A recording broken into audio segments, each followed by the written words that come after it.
So our very first speaker goes by the name of Sebastian. Sebastian Kieft. So you see, Sebastian is a very peculiar person. He is very interested in psychology, and especially very interested in neurodiversity. Sebastian is trying to challenge what we define as normal. What even is normal?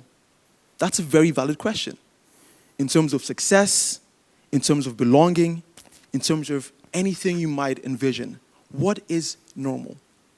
Without further ado, I wouldn't spoil his talk for you, but can we please give a big round of applause for Sebastian as he comes to the stage?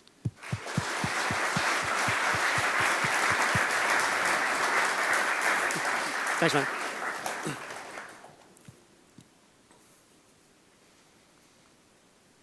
When I was a child, I was very passionate about my hobby. Playing with Legos. Yeah, I could build and build hours after hours, building my own utopias where everything made sense to me. And I remember my father standing downstairs, yelling at me, "Sebastiaan, dinner!" But I couldn't hear him. And after calling me, he ran upstairs, opened the door, shouted at me, "And now I've had it. I'm going to take you to the doctor to get your hearing checked out." Because he thought I was going deaf. Well, good news, ladies and gentlemen, I'm not deaf. The bad news is I was grounded for 3 months. Yeah, he thought I wasn't listening on purpose, but that was not the case. I was just deeply and deeply focused. And that's when I learned my first big lesson. In a world that doesn't understand focus, focus can look like defiance. And in a world that doesn't understand difference, difference can look like disobedience. And that lesson followed me throughout my whole life, throughout my whole career. But something special happened when I was 22. I felt broken before that. But when 22, I was broken, but diagnosed. I have ADHD. Are there any people in the audience who have ADHD? Okay, one. Okay. Well, statistically speaking, there should have been more people here with ADHD, but maybe you weren't paying any attention and didn't hear the question. Yes? Yeah. Well, the diagnosis wasn't the surprise. The surprise was how long I've been trying to fit in, to shrink, to behave, to force my mind into a mold that didn't match its shape. I pushed, I masked, I burned out. I tried to change my mind, but what if the mind wasn't the problem? What if the mold was broken? See, imagine trying running Windows software on a MacBook. It will crash, it will glitch, it will freeze. And instead of questioning the software, I blamed the machine. I blamed me. Because we live in a world obsessed with self-improvement, with optimization, with discipline, with grit. So I tried to change my mind. I tried to push myself into a system that wasn't made for me. I had to become that one person, the best version of myself, of someone I am not. And maybe some minds weren't meant to be optimized. Maybe some minds are meant to challenge the system entirely. Because my story isn't rare. It's just a version of a much bigger reality. And each brain differs from one another, and you call the variation in brains neurodiversity. And just like biodiversity means, nature thrives through difference. And neurodiversity means our minds do too. And some people are neurotypical. Their brain matches what society expects. And others, like me, are neurodivergent.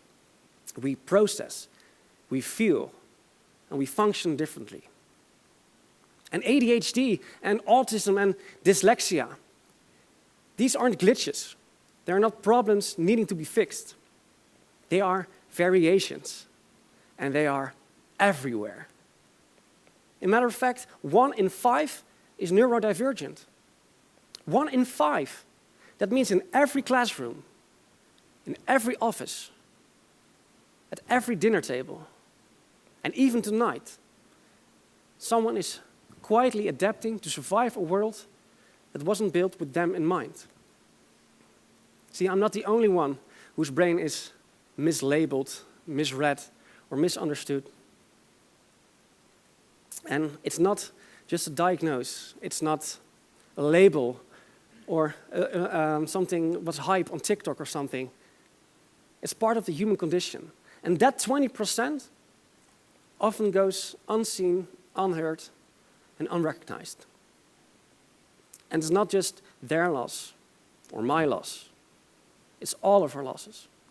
Because ADHD brings creativity, it brings speed, it brings emotional insights, and autism brings clarity, honesty, and deep system thinking. And dyslexia brings storytelling, innovation, and visual thinking. They bring wonder, joy, and creativity into the world. So what if we stop trying to fix these minds and started fixing the systems around them? Because right now the system isn't supporting at all. It's filled with stereotype after stereotype. Like people with autism are supposedly socially impaired, or people with dyslexia are unable to read or write.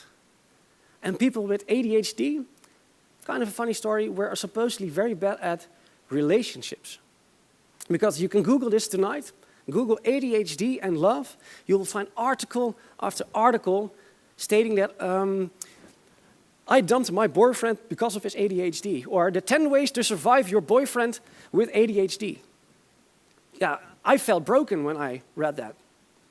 And right now I'm in a loving relationship, and I asked my girlfriend, what do you think?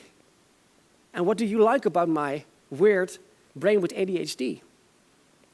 She looked at me with eyes better focused than I ever could, and she told me, I like your brain because you are always honest, you feel people very deeply, you always think of the most crazy and wonderful dates to do together, and most importantly, you're always happy to see me. Ah, that's nice, right? Yeah, until I realized she was describing a golden retriever. Yeah, it's horrible. Well, actually, I am that golden retriever. When she's not at home, I really do miss her deeply. And I went her a keychain, going into the door, I jump up from the couch, run to her with a very big hug, tail wagging and everything. It's lovely. But she really likes that. She doesn't just tolerate my ADHD, she loves it. And that happens when you build your environment with your own brain in mind. Everything that once made you too much becomes exactly enough. So that's when I started doing something radical. I stopped trying to fit the mold and started to build my own one, my very own utopia. Not with Lego bricks this time, but with boundaries, with respect, with people who love me, and freedom. My very own neurotopia. A place where rules don't erase difference, but rise to meet it.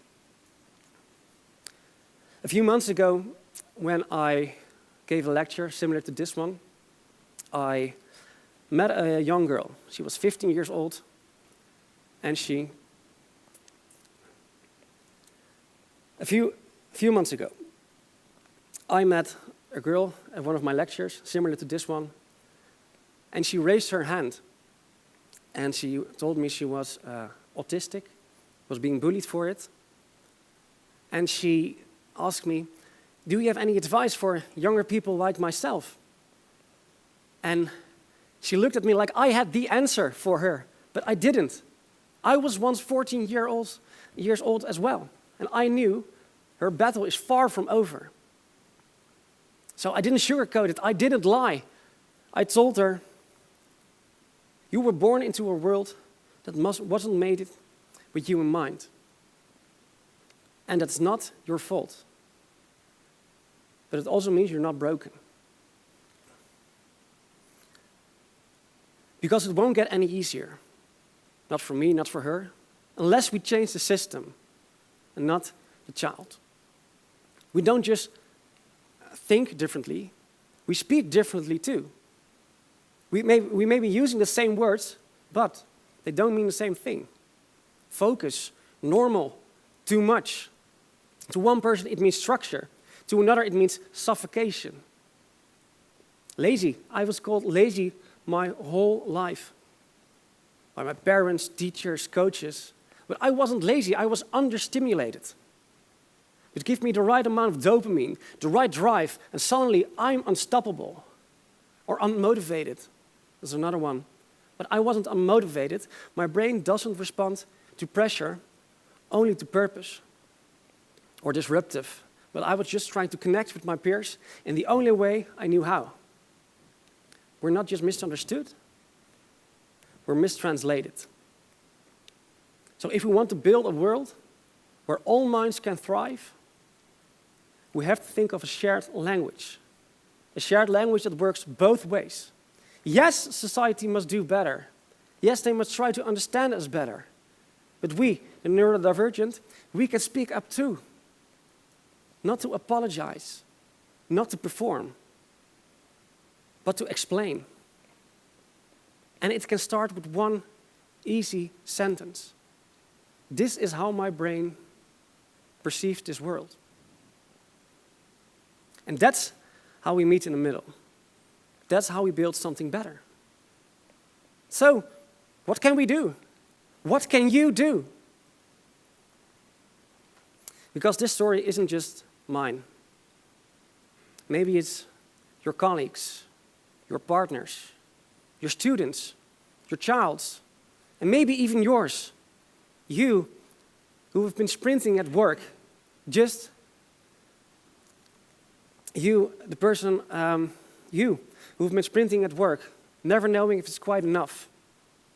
Or you who sits alone at a company lunch because everything around you is too overwhelming.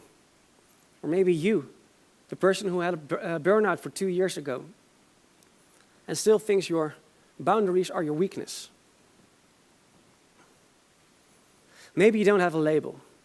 Maybe you don't have an official diagnosis. No official reason, but you do know the feeling. The feeling of biting your tongue.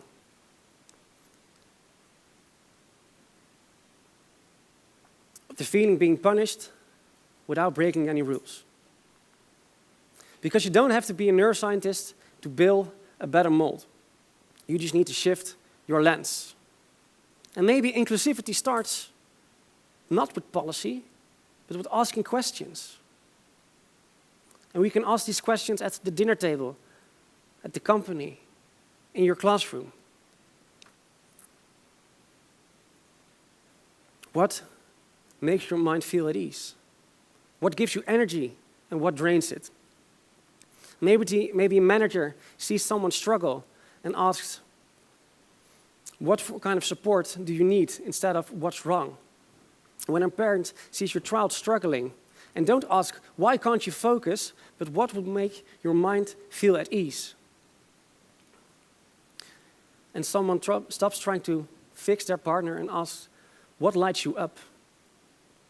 Because when we change our questions, we can change our connections. When we change our connections, we can build a better mold. So I want to leave you with this. Look around you. Who in your life is still shrinking to fit? What part of your world, your office, your classroom, your home, was built for sameness? What's one rule, one routine, one expectation that excludes someone close to you? And what would happen if you rewrote that? Not for the system, but for the person right in front of you. Because the mind was never broken. It's just the mold wasn't built with all of us in mind. So let's change that. Let's do better. Don't change the mind, change the mold. Thank you very much.